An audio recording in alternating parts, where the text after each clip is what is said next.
আমন্ত্রণ বিশ্ব বাংলায়, সঙ্গে আছি আমি সাদিয়া ইসলাম তৃষা। শুরুতেই সংবাদ শিরোনাম। মালয়েশিয়ার জোহর রাজ্যে ইমিগ্রেশন বিভাগের অভিযানে 105 অবৈধ অভিবাসী আটক, তাদের মধ্যে 77 জন বাংলাদেশি। দেশে প্রায় 95% বিদেশি বই বিক্রি হচ্ছে পাইরেসি করে। প্রকাশনা শিল্পের স্বার্থে পাইরেসি নিয়ন্ত্রণে কার্যকর আইন প্রণয়নের দাবি সংশ্লিষ্টদের। এবং কুয়েতে বিভিন্ন অবকাঠামো উন্নয়নে কর্মরত বাংলাদেশি শ্রমিকরা নানা বঞ্চনার শিকার, ছুটি মঞ্জুরের ক্ষেত্রে বেঁধে দেওয়া হয় নানা শর্ত।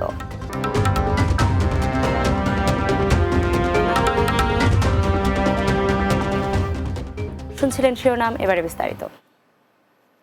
মালয়েশিয়ায় অবৈধ অভিবাসী দমন অভিযানে 77 বাংলাদেশিকে আটক করেছে দেশটির অভিবাসন বিভাগ। দেশটির অবসাপার মাধ্যমে একটি শ্রমিক আবাসন কমপ্লেক্সে অভিযান চালিয়ে বাংলাদেশি সহ মোট 105 অভিবাসীকে আটক করা হয়। জোহর রাজ্যের ইমিগ্রেশন বিভাগ JIM এর পরিচালক দাতুক মোহাম্মদ রুশদি মোহাম্মদ দারুস এক বিবৃতিতে তথ্য জানিয়েছেন। তিনি জানান, বাতু পাহাত, মুয়ার এবং সোগামাত শাখার JIM এনফোর্সমেন্ট ইউনিট এবং জোহর JIM এর সুলতান ইস্কান্দার ভবনের অভিযান চালানো হয়। এ সময় মোট 329 জন অভিবাসীর কাগজপত্র পরীক্ষা করা হয়। তাদের মধ্যে থেকে 77 বাংলাদেশি, ইন্দোনেশিয়ান 23 জন, মায়ানমারের 2, পাকিস্তানি 2 এবং 1 ভারতীয় সহ মোট 105 জন অভিবাসীকে আটক করা হয়। বাংলাদেশে প্রায় 95% বিদেশি বই বিক্রি হচ্ছে পাইরেসি করে।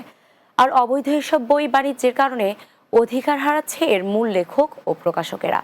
তাই প্রকাশনা শিল্পটির মহত্ব ধরে রাখতে পাইরেসি নিয়ন্ত্রণে দেশে কার্যকর আইন প্রণয়নের দাবি সংশ্লিষ্টদের। সর্দার রাজীবের প্রতিবেদনে বিস্তারিত। অমর একুশে বইমেলা বাঙালি জাতিকে স্মরণ করিয়ে দেয় মহান ভাষা আন্দোলনের স্মৃতি। প্রতি বছর মেলায় প্রকাশিত হয় নতুন পুরাতন লেখকদের কয়েক হাজার বই। ফেব্রুয়ারির বইমেলাকে ঘিরে সারা বছরের আয় রোজগারের হিসাব পুষিয়ে নিতে চান প্রকাশকেরাও। তবে নকল বই বাণিজ্য তথা পাইরেসির কারণে বিপাকে পড়ছেন ব্যবসায়ীরা। আমাদের একটা বই খুব ভালো চললো, ধরেন সে ফর এক্সাম্পল লাইক 2-3 হাজার 5 হাজার, ওইটা আমি 3-4 দিনের মধ্যে দেখবো নীলক্ষেতে কপি হয়ে গেছে, পুরা বাংলাদেশে কপি হয়ে গেছে। তখন আমার থেকে আর কেউ বলবে না। আর বইটা আনার পর আমি বুঝবো না এটা আমার বই নাকি নকল বই। একদম হুবাহু ওরা কপি করে ফেলে। তো আমাদের কথা যদি বলি, আমাদের নিজেদেরই 10 থেকে 12টা বই এরকম নকল হওয়া। আমরা যেটা বছরে যদি আগে 10,000 বিক্রি করতাম, ওই বিক্রি এখন 1,000-এ চলে আসছে। এদিকে অন্যান্য দেশের মতো বাংলাদেশে পাইরেসি নিয়ন্ত্রণে কার্যকর আইন না থাকায় অবৈধ বই বাণিজ্যের বিস্তার ঘটছে বলে দাবি প্রবাসী লেখকদের। আমার দেশে একটা অনুবাদের বই, আমি জানি না সেটা কতটুকু অনুমতি নিয়ে করা হয়েছে, আমি জানি না।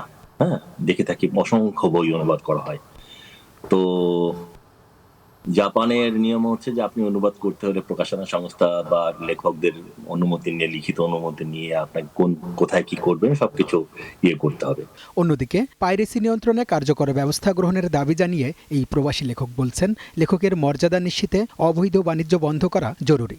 আগে যে পাইরেসির ধরন ছিল, এটা এখন বদলে গেছে। এই বদলে যাওয়া জায়গায় যে কিছু জায়গায় না কোনো জায়গায় আমাদেরকে নিয়ন্ত্রণ ব্যবস্থা তৈরি করা দরকার বলে মনে করি। যে অনেকগুলো বই আসছে, সেগুলো বই যদি পাবলিকেশনে যাওয়ার আগে এই বইগুলা তার ধরন, কন্টেন্ট কি আসতেছে, এটা কি পাইরেটেড নাকি অরিজিনাল, এটা দেখে নেওয়ার কারণে কারোর একটা জায়গা থাকা উচিত। কিন্তু সেই জায়গাটা আমাদের বাংলাদেশে নেই। কথা এই জায়গাটা আমি মনে করি যে পাইরেসি কন্ট্রোলে একটা কোনো ব্যবস্থা থাকা উচিত হবে। নকল বইয়ের দাম তুলনামূলক কম থাকায় দেশে আশঙ্কাজনক হারে আসল বই বিক্রি কমার দাবি প্রকাশনা প্রতিষ্ঠানগুলোর।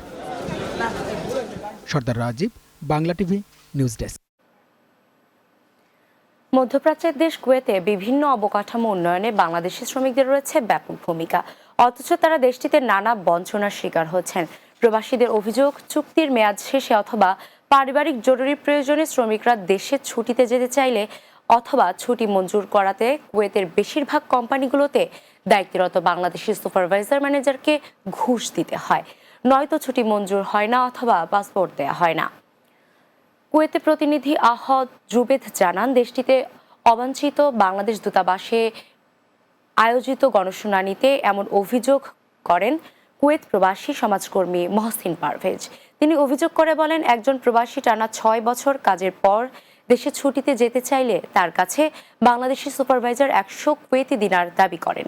এতে দীর্ঘদিন পরিবার ও প্রিয়জন থেকে আলাদা থাকায় প্রবাসীরা হতাশ ও মানসিকভাবে বিপর্যস্ত হয়ে পড়েন। এ বিষয়ে বাংলাদেশ দূতাবাসের মিনিস্টার শ্রম আবুল হোসেন জানান, দেশের শ্রম আইন অনুযায়ী যদি শ্রমিককে ঠিকমতো বেতন না দেয়, আকামা নবায়ন না করে, প্রাপ্ত ছুটি না দেয়, সেই শ্রমিক চাইলে লেবার কোর্টে আবেদনের মাধ্যমে আইনগত ব্যবস্থা নিতে পারবেন। এখন পর্যন্ত এ ধরনের কোনো বিষয়ে শ্রমিকরা তাদের কাছে লিখিত কোনো অভিযোগ করেননি বলেও জানান তিনি। আমাদের তো চুক্তি আছে 2 বছর পর পর একজন শ্রমিককে ছুটি দিতে হবে বাধ্যতামূলক। সেই ক্ষেত্রে কিছু কোম্পানির সুপারভাইজার এবং ম্যানেজার মিলে আমাদের প্রবাসীদের সাথে রক্ত চুষে খাচ্ছে।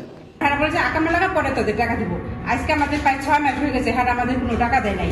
আমাদের যে বাংলাদেশে যেগুলো 20 নম্বর রাখা, আমাদের এখানে যারা চাকরি করে, চাকরি শেষে 20 বছর 25 বছর পরে যখন তারা দেশে চলে যাবে, তারা এরকমের জন্য সেম একটা বেনিফিট পায়।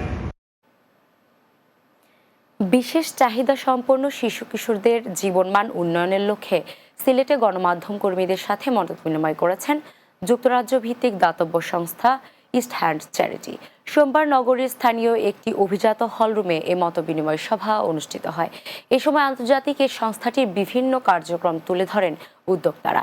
এতে বলা হয়, ইস্ট হ্যান্ড চ্যারিটির মাধ্যমে বাংলাদেশে একটি ব্রিটিশ স্ট্যান্ডার্ড সেন্টার তৈরি এবং সেখানে বিভিন্ন কারণে অক্ষম শিশু কিশোরদের জীবনমান উন্নয়নে কাজ করা হবে।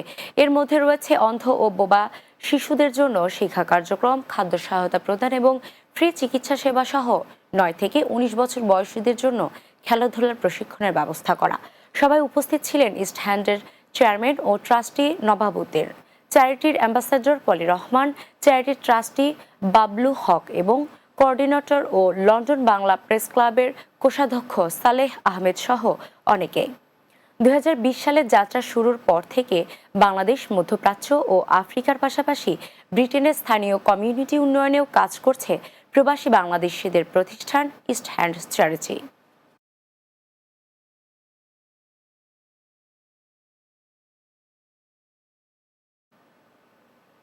বিশ্ব বাংলা নিচ্ছে ছোট্ট একটি বিরতি। ফিরে আসার পর অন্যান্য সংবাদের সাথে আরও যা থাকছে। ইতালিতে অবস্থানরত প্রবাসীদের কল্যাণে সহযোগিতার আশ্বাস দিয়েছেন রোমের মেয়র। বাংলাদেশি রাষ্ট্রদূতের সৌজন্য সাক্ষাৎ।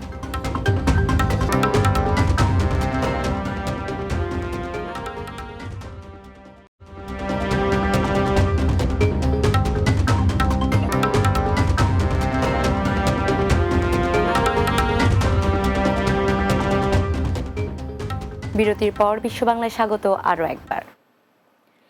ইতালিতে অবস্থানরত প্রবাসীদের কল্যাণে সহযোগিতার আশ্বাস দিয়েছেন রোমের মেয়র রবার্তো গুয়ালতেরি। ইতালিতে নিযুক্ত বাংলাদেশের রাষ্ট্রদূত রকিবুল হক ও রোমের মেয়র রবার্তো গুয়ালতেরির এক সৌজন্য সাক্ষাৎকারে তিনি এ আশ্বাস দেন। রোমের বিখ্যাত ভিয়া ডেল ক্যাম্পিডোগ্লিতে এই সৌজন্য সাক্ষাৎকারটি অনুষ্ঠিত হয়। এ সময় রাষ্ট্রদূত ইতালিতে বসবাসরত বাংলাদেশিদের জন্য বিভিন্ন বিষয় তুলে ধরেন। বিশেষ করে মুসলিম সম্প্রদায়ের জন্য একটি কবরস্থান নির্মাণের অনুরোধ জানান।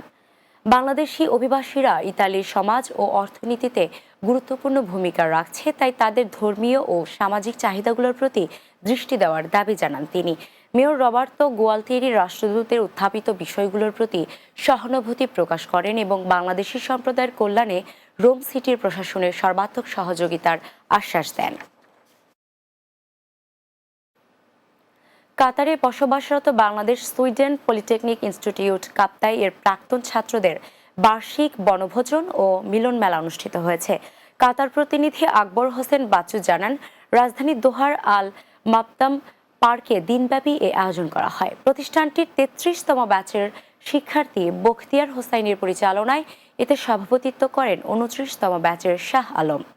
30তম ব্যাচের জাহেদ তালুকদারের সার্বিক ব্যবস্থাপনায় এতে বক্তব্য রাখেন শাহজাহান, খোরশেদ আলম, তৌহিদ হাসু চাকমা, কায়ুম খোরশেদ চৌধুরী ও সুমি চৌধুরী সহ আরও অনেকে। এ সময় উপস্থিত ছিলেন হাশেম, রাজীব, তারেক, জসিম, সাইমন, রহিন ও তুহিন। পরে অনুষ্ঠিত খেলায় বিজয়ীদের মাঝে পুরস্কার বিতরণ করা হয়। নোয়াখালী জেলায় কর্মরত সাংবাদিকদের সাথে মতবিনিময় করেছেন বেলজিয়াম বিএনপির সাধারণ সম্পাদক ইকবাল হোসেন বাবু। জেলা শহরের একটি রেস্তোরাঁয় এ মত বিনিময় করেন বিএনপি চেয়ারপারসনের ফরেন অ্যাফেয়ার্স অ্যাডভাইজরি কমিটির এই সদস্য। এ সময় স্বাধীনভাবে সবাইকে সত্য ও বস্তুনিষ্ঠ সংবাদ প্রকাশের আহ্বান জানিয়ে তিনি বলেন, নোয়াখালী ৩ আসনের সকল শ্রেণী পেশার মানুষকে নিরাপদ রাখতে ও সুন্দর পরিবেশ গড়ে তুলতে সবাইকে সাথে নিয়ে কাজ করতে চাই।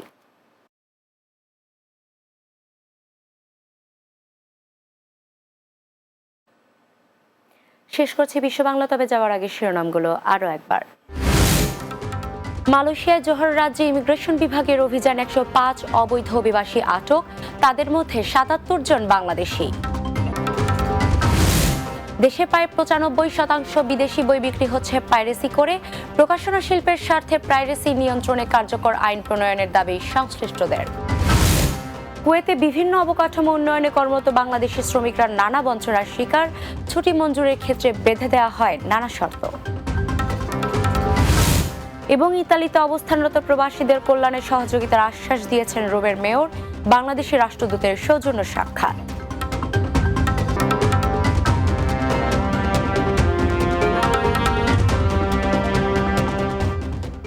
এই ছিল বিশ্ব বাংলা। এতক্ষণ সাথে থাকার জন্য ধন্যবাদ সবাইকে।